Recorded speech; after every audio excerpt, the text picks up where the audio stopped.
Hi, welcome back to the Personality Hacker Podcast. My name is Joel Mark Witt. And I'm Antonia Dodge. I was at a conference a couple years ago, and one of the biggest aha moments I had was during the time when one of my mentors was talking about time management. He was talking about how to manage your time in business, in life, and one of the big aha moments, one of the big shifts for me, is when he said it's actually not about managing your time. Time is something we all see differently. What it's actually about managing is your energy. Energy management is the key to having a successful life, to having a successful business, to organizing your day and all of this. And at the time, I didn't fully grasp what he meant by energy management. But the more we talk about personality types and the more I understand at a fundamental level about how people are wired from a personality type level, I really am starting to understand what he meant by energy management. The management of your energy, doesn't matter what personality type you are, that is key to understanding everything else that you do in life. Your time, your attention, your focus, the amount of things you can get done. Energy is very, very important for us as people. Well, yeah, especially since it seems that overwhelm and stress and burnout and all these catchphrases about the phenomena that people are dealing with when they just can't handle everything that's going on in their life. There's a lot of, there is a lot of information sought out about how to manage one's energy. How do I make sure that I'm not overstressed? How do I make sure that I avoid burnout? Or if I'm in burnout, now what do I do? So I think energy management is something that is a pretty relevant topic for our ridiculously over busy lives. And we were just recently talking about, we've talked about this in a couple podcasts, this idea of being, over communicated. And so there's a lot of management that we have to do with the information we take in. There's a lot of management we have to do with, who we're going to choose to communicate with and how, all of the different tasks that need to be done, all of the different things that are basically flying at us at all times. It doesn't really feel like we have any power or control over the things that are going on in our life. And that might, to some extent, be relatively true. Like, we might not have power over, we made we made the decision to have a child. So we did decide to have a child. We had the power of decision over having a child.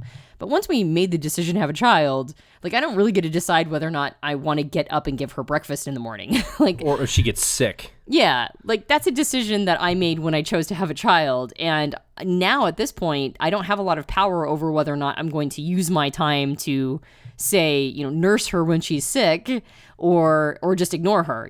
That's not really my prerogative anymore. And so we set up systems in our life, or we make choices where now we're super duper busy. We said yes to things years ago, and now we're having to live with, the stack of all of the burdens of those yeses, or not even burden, or just the results of all the yeses that we said before, these promises we made.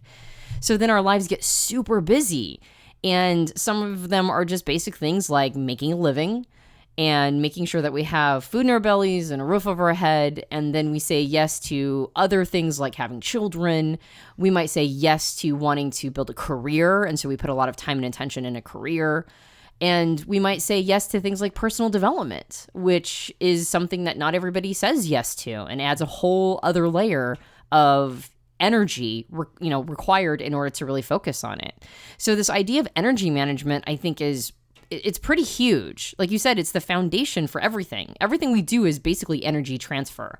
So being able to, in a sophisticated way, artistically manage your energy is, I think, one of the most important things that you can really master is this idea of making sure that you have have a good grasp on keep having as much energy coming in as you are spending. Yeah, and if you read self-help books, resource materials, whether they're business focused or personal development focused, a lot of times writers and speakers, authors will talk about time management, and they'll talk about different techniques that have worked for them.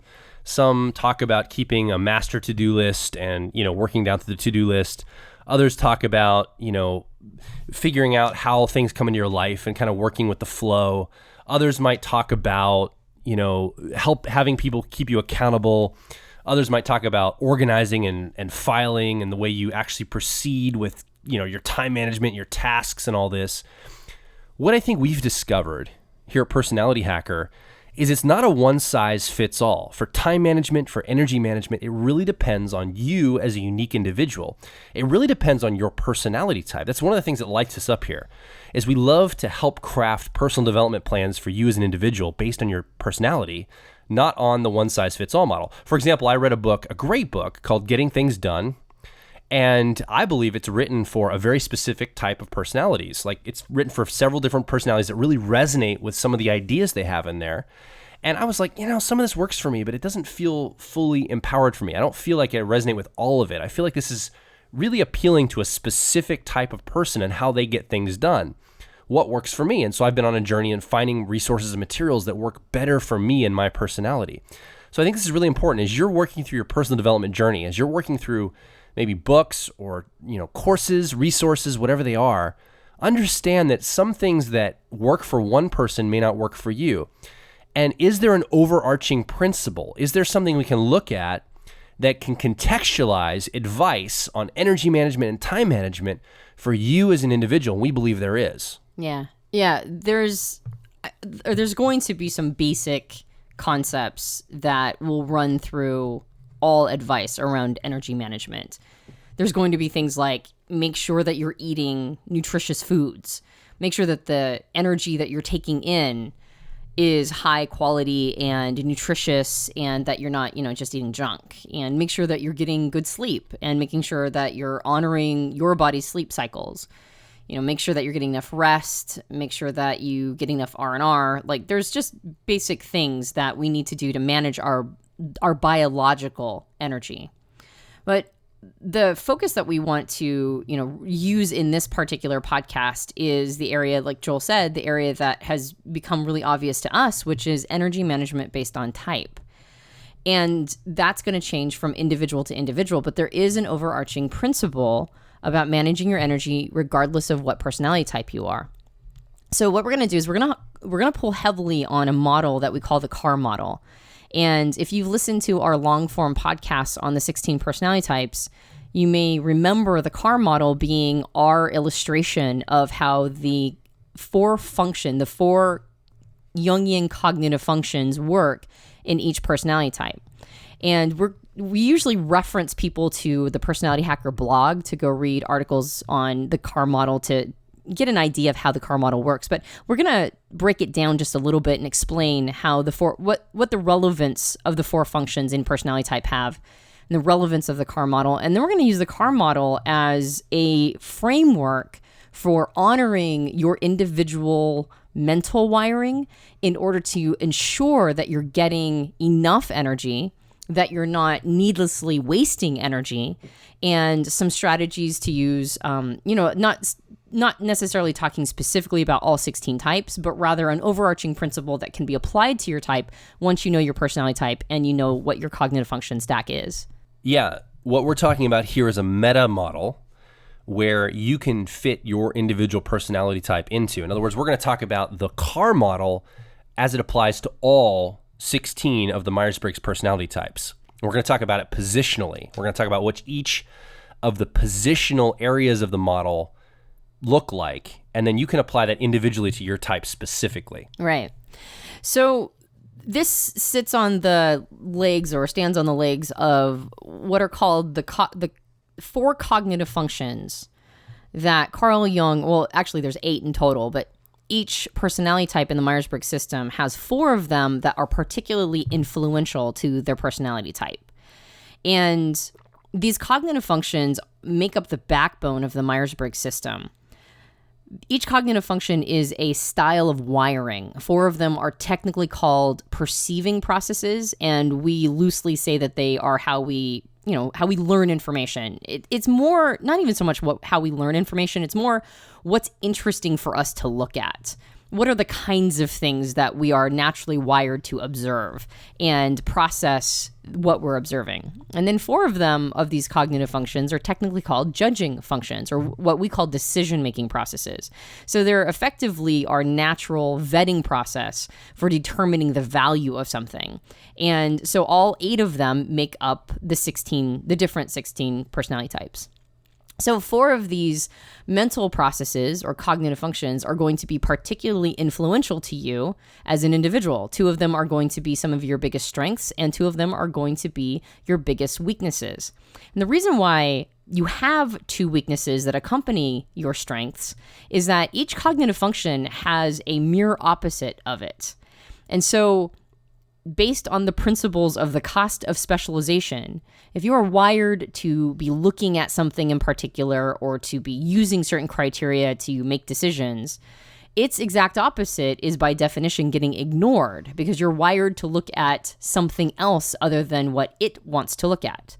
So, you spend 10,000 hours becoming a virtuoso doing something according to the principles that Malcolm Gladwell brings out. So we spend 10,000 hours in our strengths, way more than 10,000 hours. We spend a lot of time or clock a lot of hours in our strengths. And by definition, we clock a lot fewer hours in our weaknesses. So keep that in mind as we talk about how those 4 functions, the 2 that are particularly influential for you as a strength and the 2 that are influential as a weakness, how they make up what we call the car model. Now, imagine a 4-passenger vehicle. In the front, you have a driver, and next to the driver, you have a co-pilot. And sitting behind the co-pilot, you have a 10-year-old, and sitting behind the driver, you have a 3-year-old. Each one of these passengers in your car represent a different cognitive function or mental process that you're using as you go through life. Your driver is what is technically called your dominant cognitive function. It is your flow state. It is how you see yourself. Oftentimes when I ask people to describe themselves, I notice that they spend a lot of time unconsciously, they spend a lot of time describing the features or the characteristics of their driver process. Now, sitting next to the driver is a co-pilot process. And you need the co-pilot process in order to round you out or to become a more balanced person. And the reason why is because their driver process will be either inwardly turned or will be in touch with the internal parts of you. They're called introverted functions. And it will also either, or it will be focused on the outer world, the world outside of you that gets feedback. And those are called extroverted processes. Your driver process will also either be one of those perceiving processes, the ones that are wired to process information and to learn and see different things, or it will be wired to make decisions. So depending upon whether that driver is introverted or extroverted and whether or not it's perceiving or decision-making, your co-pilot process makes up for the opposite. It makes up for the lack. If your driver process, your dominant process, is introverted, well, how on earth are you ever going to get outer world feedback or check in with the outer world? You do that by supplementing it with an extroverted process, which your co-pilot will be if you're an introvert. And vice versa. If you're an extrovert, which means that you're leading with an extroverted driver process, then your co-pilot is introverted, right? It's basically a ballast or a balancing out of your driver process. And the same thing applies with whether or not your driver is a perceiving or a decision-making process. If it's a perceiving process, then your co-pilot is automatically decision-making. And if your driver is decision-making, then your co-pilot is automatically perceiving or learning. So effectively, the front passengers make up for all of the aspects that we need in order to be a complete person. Now, your co-pilot process isn't a flow state. It isn't your go-to tool in your toolbox. It is a process that rounds you out and makes you more balanced, but it doesn't necessarily feel as good to use. And so we call the co-pilot process the growth process. We call it a growth process because the more you develop skill in it, the more balanced you are as a person, the more complete you feel, and the better you are at basic problem solving, at figuring out how to navigate through life, at figuring things out quickly. let's say your driver process is a perceiving or learning process. Well, the more you develop your Copilot process, the more decisive you get, right? Because if you're only in your driver, then you're going to be a person who perpetually takes in information but never actually comes to a conclusion. And the opposite is true. If your driver process makes decisions and is quite decisive, well, the more you use your Copilot process, the higher quality those decisions become, because the more information you're taking in and the more you're supplementing decision-making with actual learning and information. So you can see how both of those would be very important. Only one is a flow state, and so we call the other one a growth process. So I want to pause briefly and say that if you're a new listener, or this is the first time you've listened in a while, Antonia just went really deep, really fast with how cognitive functions work and the CAR model. If you need a visual reference of this or an article that will help you get an insight into what she's talking about, if you head over to personalityhacker.com, in the search bar there, just type in CAR model, and there's some resources that will help you get a visual reference and some touch points here to make some sense of what she's saying visually. It can help you understand this more quickly, because this is the backbone and the building blocks of all of the things that we talk about. So it's really good for you to have a reference point for what Antonia is talking about right now. Yeah. Conversely, if you're a longtime listener and this is all review, don't worry, I'm going to wrap it up quick, and then we'll get to application and how this applies to energy management. So behind the driver and Copilot are two passengers, a 10-year-old that sits behind the Copilot and a 3-year-old that sits behind the driver. And these are effectively the exact opposites of whatever the driver and the Copilot are. And since we're talking about this as a meta model and an overarching sort of, we're talking about the CAR model passengers positionally, I'm not going to go too far into the theory of how this all works, but the 10-year-old process is a position that we go to normally in times of defensiveness. And we're actually going to fillet out a little bit more our relationship with our 10-year-old, because our 10-year-old is actually a quite insidious character when it comes to energy management. So we're going to be talking a little bit more about that. But your 10-year-old, think of it approximately the age of a 10-year-old. It's on your conscious awareness. You're very conscious of your 10-year-old process. It's something that influences you. You listen to it. You give a little bit more credence. And it's a process that you have a very interesting relationship with. It's a process because it's 10, you listen to it, but you don't necessarily think it's, your go-to tool in your toolbox. It's like a 10-year-old in a family. You're not necessarily going to think that the 10-year-old is qualified to make adult decisions, but, sometimes a 10-year-old says really interesting things, and so you're going to give it some credence. And then sitting behind the driver is a 3-year-old process, and this is the least sophisticated process in your car. And just like any 3-year-old, it's going to be a precious but not particularly sophisticated part of you. So it's highly influential in the same way that any 3-year-old is influential. In some families, the 3-year-olds rule the house. They run the entire house. That's how influential they are. And that's a pretty dysfunctional family when the 3-year-old runs the house, but it happens sometimes. And other times, the 3-year-old is simply somebody who shows up a lot and needs to be fed and needs to be taken care of. And so think of your 3-year-old process in a very similar way.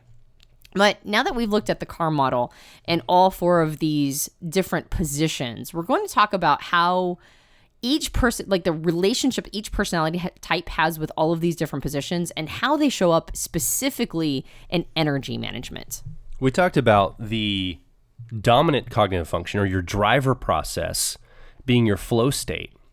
And because it's your flow state, it actually gives you energy to use that process. So I don't care what personality type you are. If you're using that dominant or that primary cognitive function, that driver process, it gives you energy. It's really interesting if you see somebody who, let's say for myself, I'm an ENFP as an example, I go into a room and I'm kind of feeling down energy-wise. I don't feel like I've got a lot of energy. I go into a room and I start talking to people and I start engaging with people. I start activating my extroverted intuition process. I start messing with people. I start joking. I start idea generating. Over a period of time, I'll start to gain energy, even though I might be doing something that would be physically exhausting. Maybe I'm moving around, I'm talking a lot, I'm on my feet, I'm in a room for maybe several hours talking to people. I keep gaining energy, more and more energy, because I'm using this process. I'm getting myself into flow, and I'm increasing the energy that I have available to me by using this process. Let's say you're a different type. You're not extroverted like I am. You're a different type. and maybe your process is activated by deep study or insight. And the more insightful and the more study you do and the more you really go down a rabbit's hole of understanding the deep nuances of something, you start to gain energy from that. So you can see how energy management is really unique to type. It's really unique to who you are as a person. It really depends on how you show up. And I think this is really key to understand. I know we said this earlier on at the very beginning of the podcast, but just I want you to really latch onto this idea that that primary driver process is going to give you energy. And if you use it, you're going to gain more and more energy by using it. Now, that secondary process, that copilot, is interesting because this is something you have skill around. This is something that does come somewhat naturally to you. But remember, it balances out that primary, that driver process that you have. Sometimes it really depends on the context, the situation, how much work you've done, because sometimes using that secondary process can also give you energy. And sometimes using that secondary process, that copilot, can drain your energy or take energy from you. And I'd like to talk a little bit about the nuance and difference in that copilot and why sometimes when you use it, you're like, I feel great. I feel like I'm on top of the world. I feel empowered. I feel like I've got energy building. And other times when you use it, man, it feels like such a struggle. I get frustrated. I feel like I'm sapped of energy. Why is this happening for you as a person? Yeah, that's a really interesting question. And I also have extroverted intuition, which is, Joel just threw that phrase out there, and that's one of the names of one of the 8 cognitive functions is extroverted intuition. And I also use that. Joel and I are not the same personality type. Joel, you're an ENFP and I'm an ENTP. We're both using extroverted intuition, but I'm coupling it with a different cognitive function as my copilot than you are. And that's actually the major difference between our types, is that we have different copilots even though we share the same driver. And my driver shows up mostly in problem solving. I am an ENTP, I'm a thinker type, and I find people fascinating and I really enjoy people, but nothing is more interesting to me than a really good problem to solve. And so I'll get into flow if somebody brings or a situation brings a problem to me or a challenge, and then I totally light up. And so I find myself getting into flow based on a combination of my driver and copilot being used together. Just like you find yourself in flow when your driver and copilot, and your copilot is a feeling process, which is more people-centric, you find yourself getting into flow when people aren't involved. And so we're both in flow and we're both using both our driver and our copilot. But then at the same time, you and I have gone down roads where we've done a lot of focus on growing that copilot process and singling it out. We're not just using it as a supplement for our driver in those moments. We're actually getting into it as almost as exclusively as possible into that copilot process, meaning that we're almost not quite, but we're almost using it in a vacuum.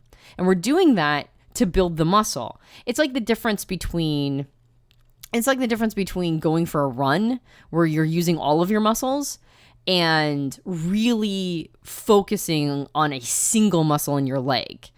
When you're on a run and all of your entire body is in conjunction with itself and it's all running together and all the muscles are running together, like you can go for a really long time doing that. People run entire marathons, right? Like miles and miles, like 20 something miles is generally a marathon if I'm not mistaken. And they'll run for 22 miles, right?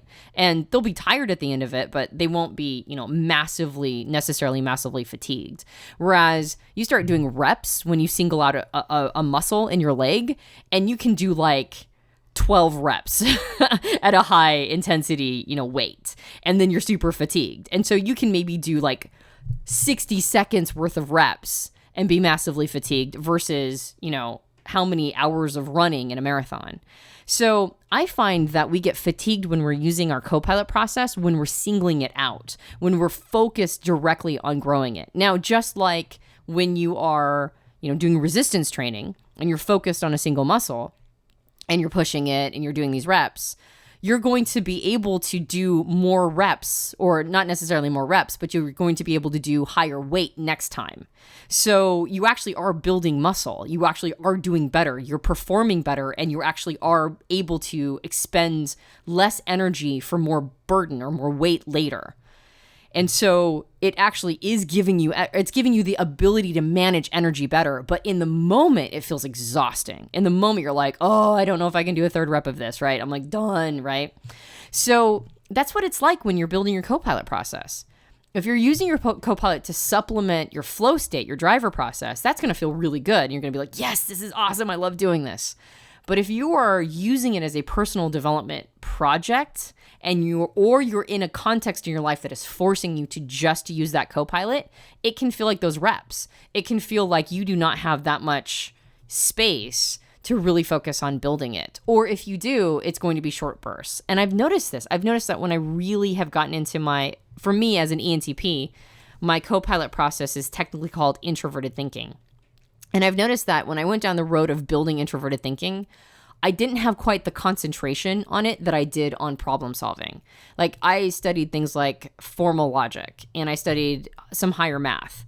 And it was interesting to me and I enjoyed it and I was building skill in it, but it wasn't a flow state for me. I couldn't just be there forever. Like I'd get through maybe a couple hours and I'd be like, okay, I'm done. I got to go do something else. Whereas if you give me problems to solve and my driver and Copilot are working in conjunction with each other, I could be there all day long. I do like coaching sessions, one right after another, where people are bringing challenges to me. And I am on top of the world. I can do like 6 or 7 hours of coaching. And I'm like, wow, that was 6 hours of coaching. That's crazy. So it's definitely a difference when you're using your Copilot in conjunction with your driver than when you're using it all by itself. Now, just like with exercise, though, if you build your Copilot process, if you do that work, if you exercise it, you're going to be able to manage your energy more efficiently because you'll be able to, just like with working out, you'll be able to do higher weight at the same energy level. So you are pushing yourself. You are gaining ways to manage your energy better. However, in the moment, it can feel fatiguing. And just like with working out, if you're fatigued, you should probably go rest. Now remember, Antonia and I are ENTP and ENFP, respectively. So this is going to be different for you based on your personality type. It's important for you to make sure that you're applying whatever personality type and your unique cognitive functions to the principles we're talking about. Obviously for us, we're giving you personal examples. The examples are going to be different for you. What gives you energy? What is in flow for you? What's a challenge? What's stretching that muscle? It's going to be a different experience for you based on your personality type. So make sure you take that into account and really understand and plug in your personality into this CAR model around energy management. It's very important that you contextualize it for yourself. Yeah, I actually have a couple more things I want to say about the driver process. Is that okay? Let's do it. Okay. So the first thing I want to talk about is the difference between stress and burnout and the relationship we have with our driver process as it relates to those two things. Stress seems to be over-engagement. It seems to be burning hot and constantly burning hot or feeling like you're supposed to be burning hot. And it's a lot of inefficient energy lost, right? You're just pouring tons of energy in something, or at least you are expending psychological and emotional energy, maybe worrying about something. It's like an over-engagement. Burnout is the opposite. It's a lack of engagement. It's when you're done. When you're burned out, you are just, you have nothing left to give. You've been wrung out, like you're in the red.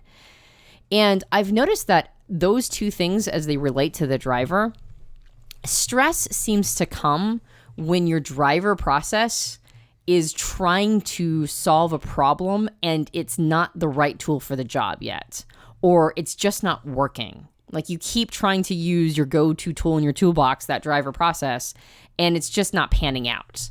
And so you pour more and more and more and more energy into it, and like all your energy is getting siphoned off and nothing is coming from it. And that creates anxiety and stress. Like, how are you going to do that? How are you going to figure this out? How are you going to solve this? It could also be a less developed version of your driver process as well. Burnout, though, seems to happen when we don't feel that we're allowed to be in our driver. So our driver process is incredibly insistent. It's our flow state. It's what we identify with the most. And if we're in a context or a situation, or we've been given a lot of messages that we're not allowed to be in our driver process, we're still going to find subversive ways to be there. We're going to figure out some way to be there. But if we don't get enough time in our driver process, if we don't get enough time there, we're not really recouping or regenerating our batteries. So eventually we burn out because we just don't have enough energy inputs. We're not doing things that are intrinsically rewarding. We're not giving ourselves flow enough. And so eventually we just don't have anything left to give, and we get really dysthymic and burnt out. Now, obviously, both stress and burnout can be caused by things that have nothing to do with personality type necessarily. And obviously, energy management, as we mentioned at the beginning, is a whole system running of other ancillary things as well, like, what's your nutrition look like, what's your diet look like, what's going on in your life, etc. So we're not trying to make the statement that stress and burnout are always just related to your driver. However, if you are experiencing either of those things and you have done, you've looked over your life and gone, what could I cut out and what's going on here? And you don't really see anything obvious. It could be related to your relationship with your dominant function or your driver process. It could be that you are not enough in it if you are feeling burnt out, or you're too much in it. You're in it and you're not solving problems by using it. Now, if that's the case, if you are stressed, then usually the solution is to get more into a relationship between your driver and co-pilot, because those two form an unstoppable team. And so if you're able to have a well-developed co-pilot process and those two things are problem solving together, usually you're able to find some sort of, solution, or at least perspective, or some Zen quality, or however it shows up for you and your type. You're usually able to make peace with whatever's going on. So that's stress situation. But if you're in burnout, if you're dysthymic, if you're not really engaged with life, if every day's a bad day, or every day's a bad day, and you don't feel anybody appreciates you and you're just sort of ready to check out, then you may actually not be in your dominant process enough. And that's something that knowing your type and knowing how that function shows up is going to be very powerful for you. The second thing that knowing that driver process really helps you out with is being able to create an environment that honors it. And sometimes, like I mentioned before, if we're not getting enough time in our driver process, it will out. It will be the little daisy that pushes its way through the concrete ground. It will find a way to come out. And sometimes that's in a very inconvenient moment. So take, for example, people who are INJs in the Myers-Briggs system. INJs, INTJs, and INFJs lead with a process called introverted intuition. Introverted intuition is the opposite of a process called extroverted sensing. And extroverted sensing is about being engaged with your environment and taking in all of the different details that your environment throws at you and being able to handle large amounts of sensory input. Introverted intuition is its exact opposite. It works the best when it doesn't have sensory input, when it's not forced to be engaged with the outside environment. So what I've noticed is that INJs frequently complain of lifelong insomnia. I've heard this over and over and over again. The INJs always complain about insomnia, or frequently INJs complain about insomnia. You might be an INJ that doesn't have insomnia, and you're one of the rare ones. One of the reasons for this is that the driver process, their flow state, shows up at time periods where they have basically sensory deprivation. And the only time people allow themselves sensory deprivation is when they lay down to go to sleep. It's the only time period in their day where everything is quiet, nothing's coming at them, there's no emergencies or fires to put out or people bugging them, or even there's no light. It's dark and it's quiet. So it's like being in a sensory deprivation tank. And so suddenly their brain gets an opportunity to really kick into that introverted intuition space, and they go into flow. And what does flow do? Flow gives you energy. So all of a sudden they're just awake. They're awake and their brain is racing. So the solution for that is to give yourself sensory deprivation time earlier in the day. And if you can, give yourself concentrated amounts, at least 1 hour a day of sensory deprivation, if at all possible, where you don't have any distractions. You just go in, lock yourself into a room, and just allow yourself to have introverted intuition kick on. And if your brain has an opportunity earlier in the day to go into your flow state, then it won't be so insistent on going there at night when you lay down to go to bed. So that's just one little easy hack, right? Like just one little easy energy management piece of information. But if you don't know you're an INJ and you don't know what your driver process is and you don't know how it works, then it can be a lifelong mystery. So it's really powerful to understand how your driver process works and create, not just honor it, but create a world that is conducive to it working in time periods that serve you, as opposed to insisting on coming out at time periods where it doesn't. I think it's really important talking about this idea of creating an ecosystem that supports your driver. Whatever your driver process is, you need that ecosystem to support it. I mean, if you are let's just say an ESFP in the Myers-Briggs system, that means you lead with a process, which is the exact opposite of introverted intuition. Extroverted sensing, it's about being in the present moment. It's about stimuli. It's about having your senses being present and engaging with your environment around you. If you are living every day in a job or a context that removes that sensory stimulation, that removes the ability for you to be present in the moment, you're going to start to feel your energy just drain from you. You're going to feel tired all the time and just maybe depressed, maybe dysthymic, whatever that is. So creating an ecosystem, creating a situation or a life setup for you that really caters to that driver process, we believe is extremely important and can really help you with that energy management in your life. Yeah, a job like that would be like being behind a desk all day. Yeah. I mean, that would be a nightmare for someone who leads with extroverted sensing, to have to sit behind a cubicle for 8 to 12 hours a day and not be out and moving and with people and seeing things and moving in their body and being sensorily, stimulated. Yeah.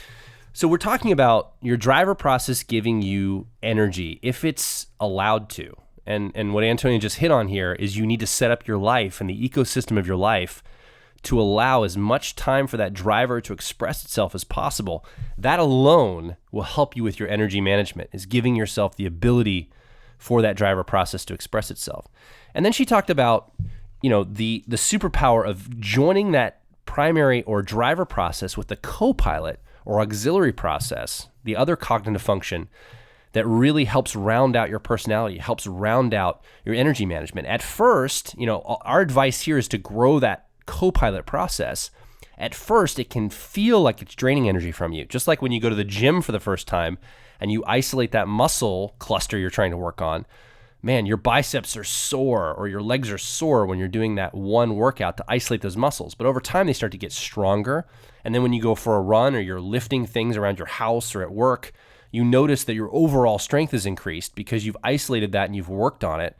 And so now in conjunction with your other muscle groups, you start to see some more strength emerge. So at first, if you start working on that co-pilot, it's probably going to feel like an energy suck from you. It's going to feel like it's an energy downer and you're losing energy at first. I've noticed this in my life as I work on my co-pilot process. Antonio will attest to this. I could play, I'm so frustrated, so overwhelming. How do I keep going? And she's had times of this as well. But we push through, and as you strengthen that, you're going to see your overall energy increase because now your driver process has a true adult co-pilot to help it. And the reason why I just said that, your driver process now has a true adult co-pilot to help it, is remember that driver process has an attitude. It either has an introverted or extroverted attitude to it. So if you're an extrovert, it's going to be extroverted. If you're an introvert, it's going to be introverted. Your 10-year-old process will have the same introverted or extroverted attitude as your driver process. So what often happens in our personalities as we go through life, remember that driver process gives us energy and we feel really good being there. We feel good being in that space. If you're an extrovert, it's an extroverted process. You feel good being there. What often can happen is we'll skip past our co-pilot and we'll rely upon our 10-year-old often for its help in any situation we come to that needs us to manage energy or be present or be available or do whatever it is that we need to be getting done in life. And it's a 10-year-old process. Remember, it has some insight, it has some ability, but it's not a full-grown adult in our personality, let's say. And what happens is this can create a lot of struggle for us because it's good enough that we can go for a while utilizing this. Our driver process feels good to use it, and it relies on that 10-year-old. And for a while, man, things can roll along and feel really good. And then we're like, well, we don't really need that Copilot process. We don't really need to develop that or really focus on bringing that into the mix right now. This feels good enough. I can just use this driver and this 10-year-old process, and I feel like I can just move along in life and get a lot of things accomplished. I can manage my energy. And in fact, you probably can for a time. What happens, though, is when you hit a threshold of where your 10-year-old just can't manage personality adult things, let's call it, in life, you need that Copilot to rely upon, but you haven't been working on it. You haven't been working on developing that Copilot and bringing it into the mix. And now you hit this gridlock or this wall or this barrier of, oh no, I haven't been working on my Copilot or growing myself in this way.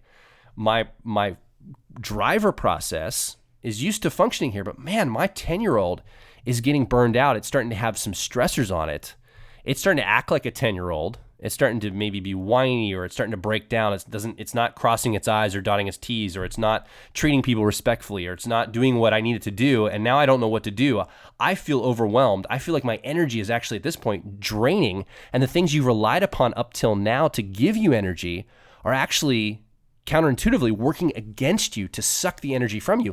And it creates a ton of confusion for people. They go, this has been working for 5 years, and now all of a sudden I've hit this situation where this isn't working anymore, or this isn't functioning properly anymore. What's going on for me? Why is this so frustrating?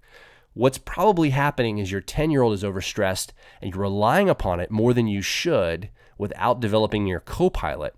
And this is where trouble starts to happen for us in our personalities. Yeah, so if that was a lot of information, if it was a little confusing, let's break that down just one more time.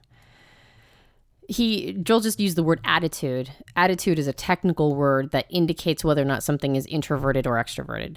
And so your driver process, depending upon your personality type, will be either introverted or extroverted, and that will be what's called its attitude. And your Copilot rounds you out by having the opposite, introverted or extroverted attitude. But since the 10-year-old is the opposite of the Copilot, it goes back to having the same attitude as the driver. So if you're an introvert, it means your driver process is introverted and your 10-year-old process is introverted. And if you're an extrovert, it means your driver process is extroverted and your 10-year-old process is extroverted. Joel just mentioned that if you rely or if you over-rely on your 10-year-old to help you out, to support your driver, that the 10-year-old will get overwhelmed because it's being relied upon to do things that it was never intended to do. Just like a 10-year-old is not intended. Have you ever seen those like really jacked up codependent relationships that some parents have with their kids where somebody will make their 10-year-old son the man of the house and will, start to tell them things that the 10-year-old is not mature enough now to know, or and you see these like really bad relationships that some people have with their 10-year-olds, and 10-year-old is just like, I have no idea what to do with this. It's kind of like that. But instead of it being somebody else, it's actually you. You're doing it to yourself. And so now you are putting a lot of pressure on a part of you that doesn't necessarily have grace under pressure. And so there can be a lot of energy that goes into just trying to manage your life. But I think one of the easiest illustrations is to see exercising your Copilot as going to the gym, and to see over-relying on your 10-year-old as not going to the gym, as sort of the lazy way out, as sitting around on the couch and eating potato chips. If you are not an active person, if you sit around a lot, you will find yourself having, it almost feels counterintuitive, yet we all know this, you will have less energy. Overall, holistically, you have less energy if you don't exercise. And if you do exercise, holistically, you have more energy because the body acclimates to needing that level of energy in order to be able to perform throughout the day. And you've taught it that exercise is going to be part of its expected performance. So if you are, working on your Copilot, if you're exercising your Copilot, it's the personal development equivalent to going to the gym every day. And if you're not working on your Copilot and you're over-relying on your 10-year-old, it is the personal development equivalent to sitting around and not doing anything. It's the lazy way out. It's the easy way out. And so you'll find yourself just not having the energy or not having the desire to go do the things that you want to do. And when you go do them, they feel really hard. Just like if you haven't been exercising for a long time and you climb a flight of stairs, you're like, whew, you get to the top and you're like completely out of breath. But if you've been exercising, you run up the flight of stairs and you don't even think about it. So it's very similar to that. However, here's a variation on that theme though. Here's the other way that the 10-year-old process can be dicking with your energy management. So our 10-year-old process, like, let's pretend that we're doing a lot of work on our Copilot. Let's pretend we're doing a lot of quote unquote exercising. And we have gotten to a place where we feel really good and solid about our decision-making abilities. We feel really good about our learning and perceiving abilities. We feel really good about our relationship with who we are inside of ourselves and with the outer world feedback we're getting. Like, we feel really solid there. But then a situation comes up that triggers our 10-year-old. It just, like, our 10-year-old just really doesn't feel good about it. It feels kind of icky. If we don't get that solved, I've noticed that the 10-year-old can start hijacking everything. And we can siphon a lot of our energy to just managing the emotions or the frustrations of the 10-year-old process. So that's pretty abstract, and let me give you an example of how that would work. So I'm an ENTP. My dominant process is extroverted intuition, and my co-pilot is technically called introverted thinking. And I feel like I've done a lot of work on both of those processes. I feel like I'm a really good problem solver. I feel like I feel pretty solid about all of that. My 10-year-old process is technically called extroverted feeling. And extroverted feeling is a process, well, we've nicknamed it at Personality Hacker, we've nicknamed it harmony. And it's a lot about relationships and connection and understanding, social implications and social rules, unspoken social contracts. It's a lot about how, what's inappropriate and appropriate, and approval and disapproval. These are some of the things that come up over and over for this process. So I find that even though, I'm in personal development, I work on my Copilot, I do a lot of quote unquote exercising, and I feel like I show up to the world in like a really mature way. And then somebody that I really love, like, all of a sudden we have a fight or we have conflict or I'm on the outs with them. And now that hijacks everything in me. Like, all I can think about is the fact that I am in discord with somebody that I love, or I am out of harmony with somebody that I love. And that will just take all of my mental real estate, my emotional real estate, like everything will be focused on that. So what and you have the same thing. You're an ENFP. Your 10-year-old process, Joel, is extroverted thinking. So if there's like a project, and extroverted thinking is about getting things done, and it's about checking things, boxes off of a to-do list, and it's about getting projects handled and, what works in the outside world and just making it happen. And I've noticed that if there is a project that's hanging over your head, it's almost like it short circuits everything inside of you. Like, you just can't move. And so if our 10-year-old process, whatever that is for your unique personality type, if your 10-year-old process is, we call it your 10-year-old being dirty. Like, if it's dirty, if there's something that needs to be handled there and you're not handling it for any reason, a lot of emotional, psychological energy, a lot of mental real estate will be just siphoned through that issue, like over and over and over again. And because it's our 10-year-old process, sometimes we don't naturally step up to take care of it because it could be maybe intimidating to us, or it could be scary, or here's a world that we're, this is one of our weaknesses, so this is something that we don't feel as confident in. But if we don't get it handled, it can take a lot of our energy away from us. Another example we could use is, let's take INTJs. They lead with a process technically called introverted intuition. We've nicknamed it perspectives. Their co-pilot technically is called extroverted thinking. We've nicknamed it effectiveness. And the 10-year-old or tertiary process, cognitive function, for an INTJ is technically called introverted feeling. We've nicknamed that authenticity. So how does a 10-year-old for an INTJ not look clean? How does this get dirty, as Antonia just mentioned? Well, remember, introverted feeling is all about how you're in touch with your internal emotions, how things impact you on a subjective emotional level. And INTJs have a part of their personality, their 10-year-old process, their tertiary process, that's very in touch with how things impact them emotionally, how they feel about something on the inside, how it manifests itself in an emotional, subjective manner. Well, oftentimes, as you're moving through life, people might say things or things might happen in life. And because there's a 10-year-old process for an INTJ, a lot of times INTJs have a lot of protection mechanisms so that you can't get to this part of them. But when you do, a lot of damage can be there. A lot of offense could be happening there at a 10-year-old level, or a lot of hurt. If someone says something that really gets to the core that you love as an INTJ, someone you've given your heart to, or you opened yourself up to, you've opened vulnerability to, they have the ability to say something that might cause you to feel maybe your pride gets wounded. You have a hurt pride maybe around something. And in order for you to think cleanly and go back into that co-pilot that's your strength, which is effectiveness, or what's technically called extroverted thinking, you have to clean out that introverted feeling part of you. You've got to get that clean again. You've got to remove that element of feeling like you're hurt or your pride's been hurt. Otherwise, you're not as effective as you might want to be in any situation you show up to. So now you're having your energy drained. You're not able to accomplish things because your energy is drained from this mechanism inside of you that's now had its pride hurt, or it's maybe just its feelings hurt.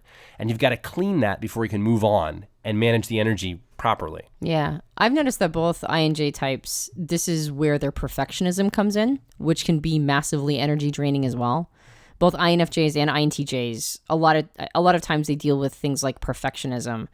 And it's a dirty 10-year-old, basically. Their perfectionism comes down to, for an INTJ, it could be almost like artistic expression. Introverted feeling is also about artistic expressiveness or emotional expressiveness. And if you have a relationship with anybody who uses introverted feeling as, say, a driver process, you can see that they can be a fussy artist. Like things need to be done exactly in a way that strikes them as having been done well. And so for an INTJ, it could be the sense that only I can do it in a way that is right. For INFJs, when they go to their 10-year-old process is called introverted thinking. And it can be all about precision, like having things be super duper precise. So perfectionism can be a massive energy hog. And for both INJ types, it can basically come down to a dirty 10-year-old process. So the last process in the car model is the 3-year-old. And that is the exact opposite of the driver. So you would think that if it's the opposite of your driver process and your driver process is flow, then you would never need to use your 3-year-old. In fact, avoiding your 3-year-old is the best way to for energy management. But that's not how anything works. Even the top performers in any field need rest and relaxation. They need a time to chill. And your 3-year-old affords your driver process a little bit of space to chill out. And so whatever your 3-year-old process is, you want to not live there, not be there all the time. Obviously, that would actually cause burnout because, if you use your 3-year-old, it's the opposite of your driver. So it actually, in some ways, shuts your driver off. That's not technically accurate, but it's accurate enough for the purpose of this podcast. If your 3-year-old process is, if you live in it, then that means that you're probably going to be experiencing dysthymia. But if you use it in a strategic way, it can give your driver just enough break in order to be refreshed. And so when you know what your 3-year-old process is, you can basically, schedule it. You can schedule some time for you to be in that 3-year-old enough to be able to just kind of give yourself a little bit of R&R. And so we keep referencing our types because it's the easiest one to do. And as an ENTP, my 3-year-old process is technically called introverted sensing. Now, it's a very unsophisticated process for me. And for me, I use it extremely passively. I use it to find security and safety in spaces, like by revisiting something that I knew made me feel safe or made me feel good in the past. So I'll end up just watching TV shows, or I'll end up just listening to music from high school. I'll end up doing something like watching a movie that I know I love, or reading a book that I've really enjoyed from the past. I just do something that I know is a solid comfort, like the entertainment version of a comfort blanket. I just do something really chill. And that gives my novelty-seeking driver of extroverted intuition, which extroverted intuition loves novelty. My novelty-seeking driver process gets a little bit of a chill time. And then when I come back to it, it feels refreshed. So energy management also on a cognitive level means giving your strengths some space to not have to be strengths, to just be able to check out for a couple minutes. And so knowing all of your cognitive processes and understanding the dynamics of how they work within your car model or within your what's technically called your 4-function stack, knowing how they all work together and ways that they operate within you will give you a major leg up on managing your energy just by designing a life that honors all of that, by giving yourself space to be in your driver, by setting aside time to quote unquote exercise or be in your co-pilot process, by making sure your 10-year-old isn't taking on tasks that are too much for it. And so energy is being expended through the stress of that. And then also at the same time, making sure that anything that triggers that 10-year-old process is being dealt with quickly. So you're not siphoning energy to, anxiety or stress or worry. And then giving yourself some chill time, making sure that you schedule in a little bit of chill time to be in your inferior or your what's called your 3-year-old process, making sure that you give your strengths a little bit of time to just relax. So understanding this meta model, understanding this model around how your cognitive processes work is it's a unique take on energy management, but we think it's a pretty important node in the system. Again, it's not the only one. Obviously, lots of stuff in your life needs to be attended to. A lot of things need to be energy managed. But if we're just talking about on a personal level, how do you make sure that you're optimized and you're showing up as your best?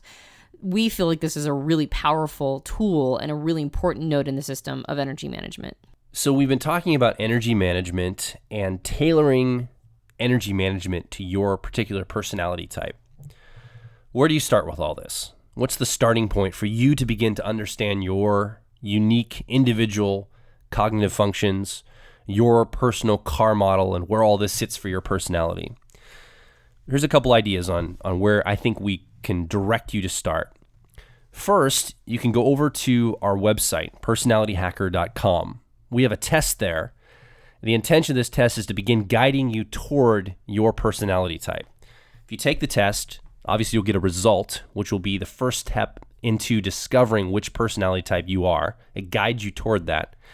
And when you understand your personality, we'll talk about the cognitive functions you're using, the 2 primary cognitive functions that you're using, the way you learn information, the way you make decisions. It's a great starting point for understanding about your personality and energy management. Now, on the page that gives you the results, you can invest in yourself and invest in something called a starter kit, which is more information, basically a deep dive into your individual personality. We invite you to take that starter kit, that leap into investing in yourself, investing in the starter kit, if that's something you want to do.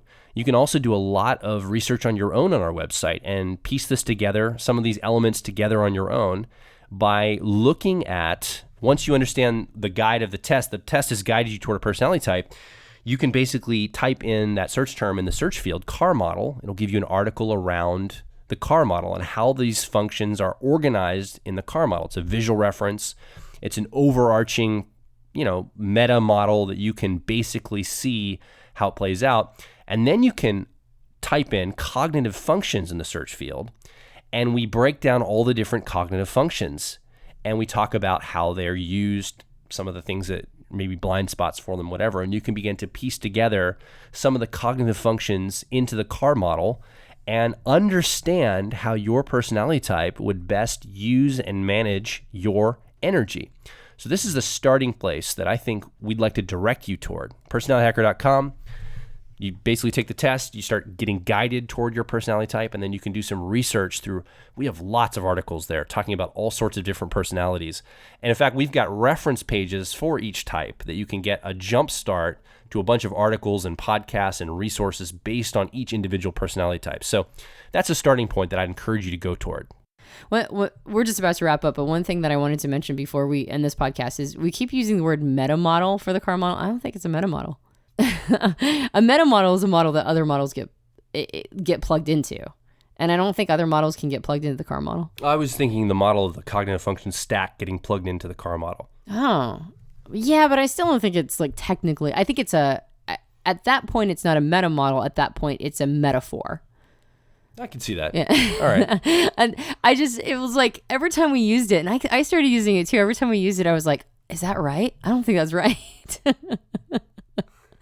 So I wanted to make sure I mentioned that before we ended it, in case somebody listens to this podcast and goes, that's not a meta model. And we get an email and I have to eat crow and go, you're right, it's not a meta model. All right. So what do you think? What are your thoughts, comments? Come over to personalityhacker.com. You can also find us on the social media channels of facebook.com/personalityhacker or twitter.com/personalityhack. And we would love to hear your thoughts, comments, feedback about energy management for you as a person. What have you learned in your journey of self-discovery? What are some aha moments? What are some challenges you still have? And maybe some questions you have. Yeah, and if you like what you hear on this podcast, you can subscribe to us on iTunes and various Android platforms. And if you are feeling a sense of reciprocity, you can leave us a rating and review on iTunes. That helps us out, helps cross-promote us on other people's podcasts, and we climb the charts in health category. I think in self-help, we actually are in the top. I mean, it fluctuates, but we end up in like the top 30 in self-help pretty often. So that's nice, and your ratings and reviews help us with that. So we would feel very appreciative if you'd be willing to leave us one. Absolutely. My name is Joel Mark Witt. And I'm Antonia Dodge. We'll talk with you on the next Personality Hacker podcast.